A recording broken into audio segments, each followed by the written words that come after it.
On today's Ukrainian battlefield, the map is no longer shifting through rapid breakthroughs or sweeping maneuvers like it did in the early phase of the war. What's happening now is more subtle, but in many ways more decisive. The conflict has evolved into a methodical war of attrition, where positions are not simply attacked, but systematically dismantled before they are taken.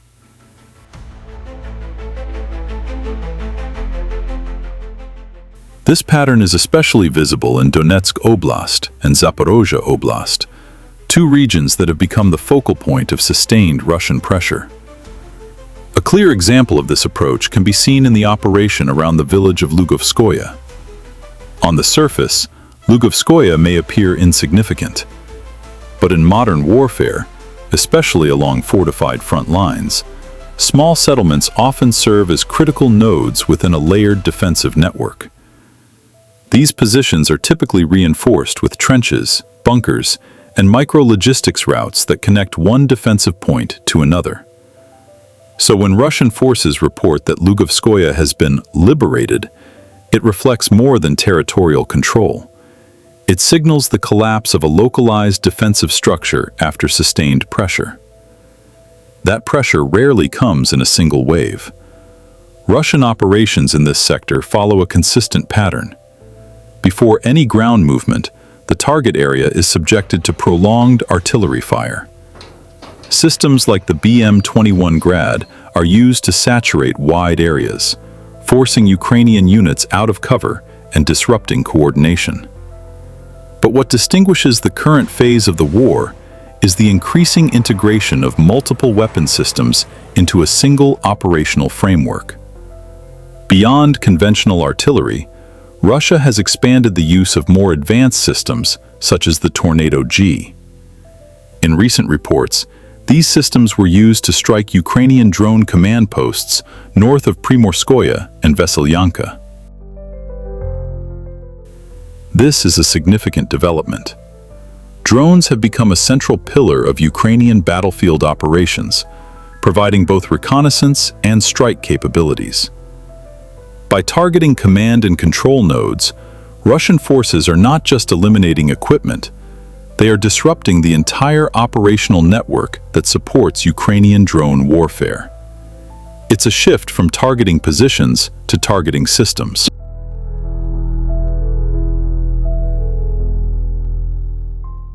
At the same time, the use of heavy artillery like the 2S-7M Malka indicates a deliberate effort to destroy hardened defensive positions. Reports describe strikes against Ukrainian strongpoints hidden within forest belts across Zaporizhzhia Oblast. These wooded areas have long provided natural concealment from aerial surveillance, but with high-caliber systems like the Malka, even deeply embedded positions can be neutralized with sufficient firepower. In eastern sectors, pressure continues to build around key urban anchors such as Kramatorsk, Drushkivka, and along the axis toward Kostiantynivka. Here, Russian forces are not relying solely on volume of fire, but also on precision. Systems like the 2A-65 Msta-B have been used to deliver direct hits on fortified Ukrainian positions. The emphasis on accuracy reflects improved coordination between reconnaissance assets and artillery units, enabling more efficient targeting of critical nodes. Taken together, the combination of Grad, Tornado-G, Malka, and Msta-B reveals a layered operational strategy. Wide area suppression, precision strikes, and heavy bunker-busting capabilities are being applied in sequence, creating a multi-dimensional pressure environment that is difficult to counter with static defenses alone. This is no longer a series of isolated engagements. It is a coordinated system of pressure applied across multiple domains.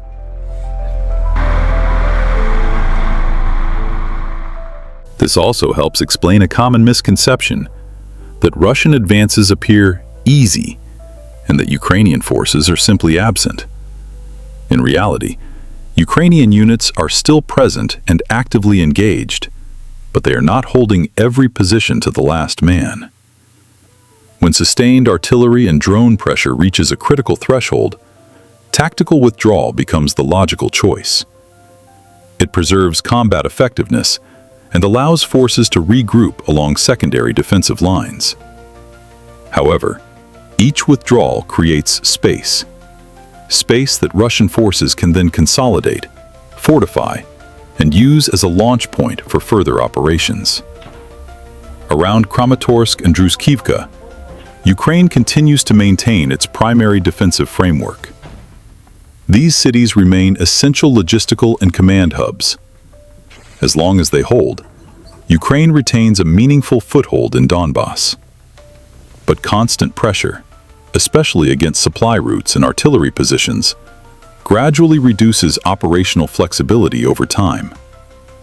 What defines this phase of the war is not speed, but sustainability.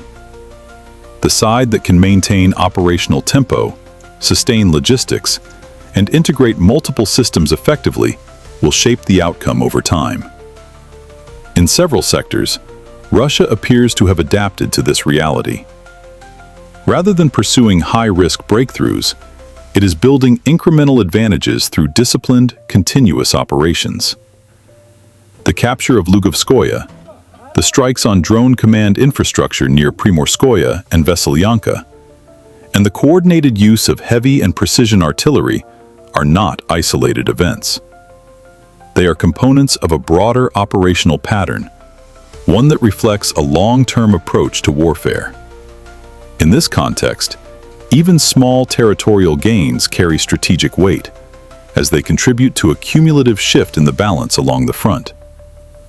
Ultimately, the fighting in Donetsk Oblast and Zaporizhzhia Oblast is no longer about rapid advances or decisive battles.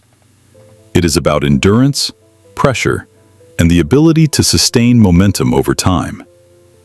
And based on current patterns, Russia has demonstrated a consistent ability to maintain that pressure, gradually shaping the battlefield in ways that may only become fully visible over the long term. This is no longer a war of speed. It's a war of pressure, endurance, and calculated moves. Every strike, every position taken, and every withdrawal tells a deeper story, one that isn't always visible on the map, but is constantly shaping the battlefield. What's happening across the front lines today isn't about dramatic breakthroughs, but about control. Control of terrain, control of systems, and ultimately, control of time. And in a conflict like this, time itself becomes a weapon. As the situation continues to evolve, one thing is clear. The balance isn't decided in a single battle, but through continuous pressure applied day after day. Stay informed, stay critical, because in modern warfare, understanding the pattern is just as important as watching the outcome.